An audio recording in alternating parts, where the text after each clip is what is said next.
If you're taking a November SAT, here's some tips that you can use literally within the next 2 weeks that are going to radically improve your score, right? So my idea for this video is that what are some tips you can implement and actually see improvement, right? I can give you tips that are just generally going to help you or might help you improve over a long period of time, but what are some things that you can do to actually see the most amount of change in the least amount of time? And that essentially translates to least effort, right? So you should already be focused on learning and doing the right thing. So watch my other videos on specific sections to see how to improve for them. But this is overall, how are you going to improve on the SAT, right? So these are tips to get a better score on the SAT fast, honestly, as fast as possible. All right, let's get right into it. The first thing you can do is order your difficulty, right? If you've been practicing, you should generally know what questions you typically get wrong more often and what questions are easier, right? Because every section, you want to have a difficulty rank of the skill question, right? So like of the types of questions that are there. So for math, that would be like linear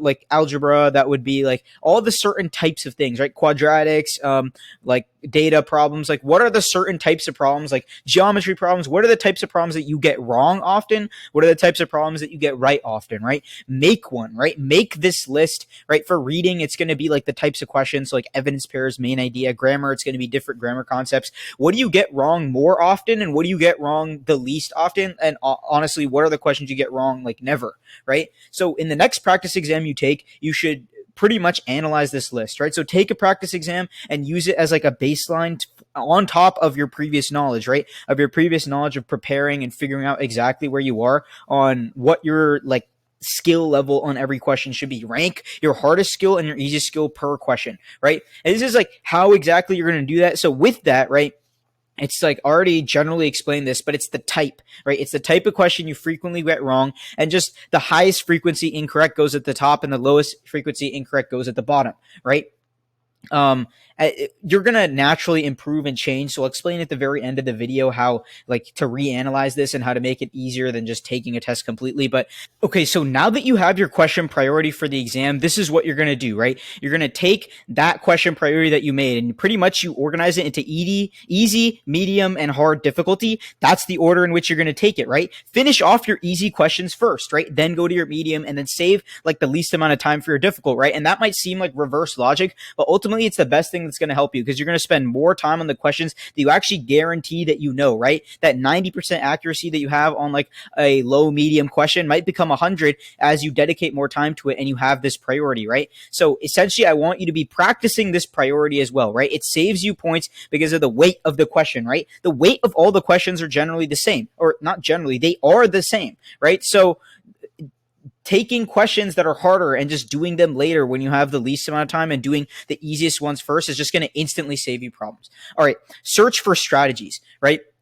Essentially you have 2 weeks, right? So if you want to like try to figure out your own strategy that's going to help you and get like a specific strategy, you can do that and you might be able to, but just search for other people's strategies. People like me make these videos all the time. So search for their strategies like online, right? So look for strategies for the specific type of question. Khan Academy has videos where they have someone literally go through the question, right? They're explaining their strategy. So look at the different strategies online, compile a list for your question type that you struggle with, right? And then just do that, right? And it has to be for a specific type of question, right? Don't change your strategy for your overall reading or like anything like really major. And the only acceptable one is the one that I said before, where you change your priority difficulty. That's going to instantly improve your score. There's no real strategy change, but the overall reading strategy that is changing is like questions like evidence pair questions. So you want to change that and pick one or two, right? You don't want to pick many, but I'll elaborate on that later, right?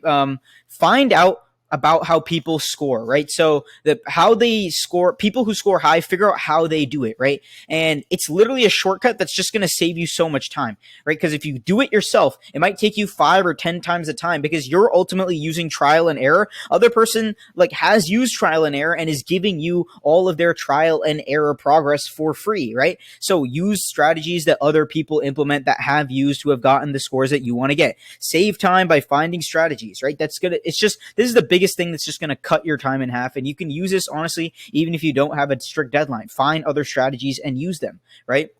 Okay. And here's that idea that you have to focus only on one type of question.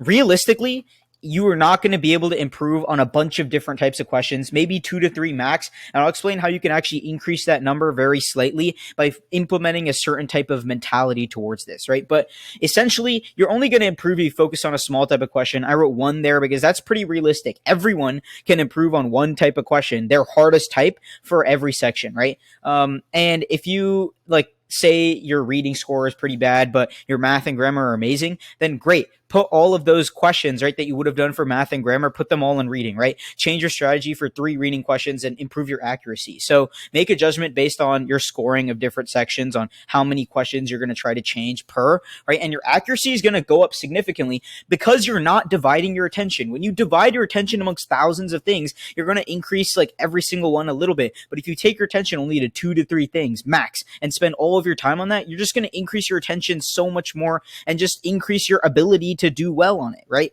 So here's how to test strategies for your personal compatibility, right? So first, start off with like finding multiple strategies. We already discussed how to do that before. Just reference videos, reference people who have gotten the score that you want, what they got, right? And how you believe it's going to work, right? So it has to make logical sense to you that it's going to work. And then in practice tests or Khan Academy problems, essentially what you're going to do, right, is figure out if that strategy genuinely works for yourself. Test it, make sure you memorize it completely and you know it in and out, and test that strategy, right? Make sure they work consistently, even with difficult problems. So you want it to work with any type of that problem. So an easy or a hard one. And, you know, if they don't, you need to either switch strategies or relearn it. And honestly, I'm going to add a third one there.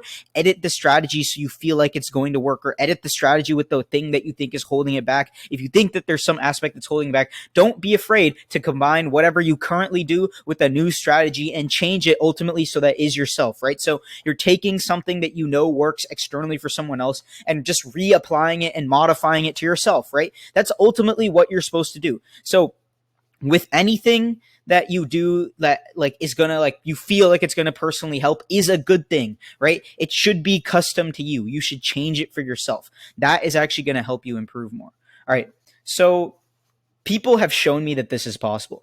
I recently read a comment on my channel that was talking about how a guy within 3 weeks just started improving. He started at like a 1330 and then ended up at a 1510, and it took him 3 weeks to do that, right? So he followed the tips I gave, but there was something specific about his. He said the biggest thing that he took away from me was work ethic, right? And this is the idea that over all of the strategy that I'm going to give you, this is the most key portion, right? So this is that mindset that's going to allow you to improve on 5 problems instead of just 3 or 2 or even just 1, right? Use the framework, but you have to stop focusing on doing 1 hour a day, 2 hours a day, and focus on doing on as much as possible. You only have 2 weeks left until November, right? And if you're taking December as well, which, you know, if you're signed up for November, you should be taking December as well. You only have about 5 weeks, 6 weeks to take that like test, right? So why focus on limiting your amount, right? So only doing a limited amount of time because of like burnout or because you don't feel like it or because it's difficult, you know, try as hard as possible, because like that student who had 3 weeks and made that change, like imagine how much you could do in 6 weeks for December. Imagine how much you could do in November in 2 weeks, right? If that's the amount of change, almost 180 points, right? You need to put in as much effort as you possibly can for this to work. I'll tell you right now, if you don't go into the mindset that you're going to do as much as possible, this is not going to work, right?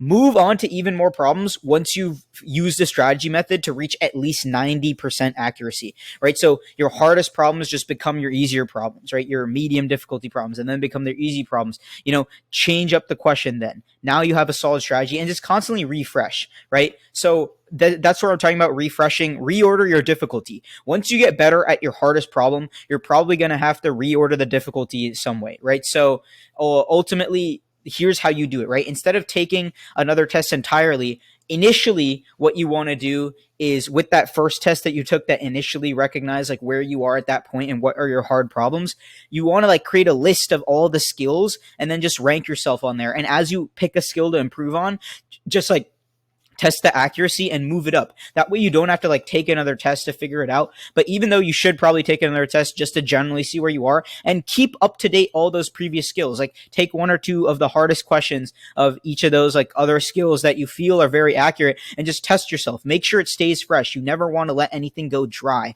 right? Label and keep track of your progress. That's ultimately what I was going to say there. It's just that is going to help you. That's just going to save you time. It's not going to help you as much as like doing it initially already did. Thank you guys so much. If you're interested in SAT prep, click the link in the description. Thank you guys so much, and I hope you learned something today.